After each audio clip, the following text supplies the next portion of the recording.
ಎಲ್ರಿಗೂ ನಮಸ್ಕಾರ. ನಾನು ರಾಜ್ ಬಿ ಶೆಟ್ಟಿ. ನಮ್ಮ ಸಿನಿಮಾ ರೂಪಾಂತರದ ಮೊದಲ ಹಾಡು ಕಿತ್ತಾಳೆ ತೋಟದ ಅನ್ನುವಂಥ ಹಾಡು ರಿಲೀಸ್ ಆಗ್ತಾ ಇದೆ ನಿಮ್ಮ ಮುಂದೆ.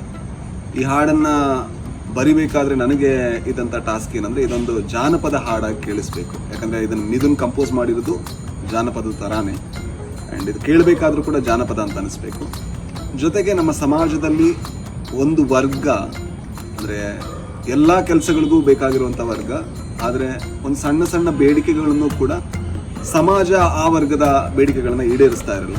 ಆ ವರ್ಗದ ಬಗ್ಗೆ ಈ ಹಾಡಾಗಿರಬೇಕು. ಆದರೆ ಕೇಳಬೇಕಾದ್ರೆ ಅದಕ್ಕೆ ಬೇರೆ ಅರ್ಥ ಕೂಡ ಇರಬೇಕು ಅಂತ ಬರೆದಂಥ ಹಾಡು ನಿಮ್ಗೆ ಇಷ್ಟ ಆಗುತ್ತೆ ಅಂತ ಅನ್ಕೋತೀನಿ. ಸದ್ಯದಲ್ಲೇ ಬರ್ತಾ ಇದೆ ನಿಮ್ಮ ಮುಂದೆ. ಕಿತ್ತಾಳೆ ತೋಟದ ಕೆಲಸದ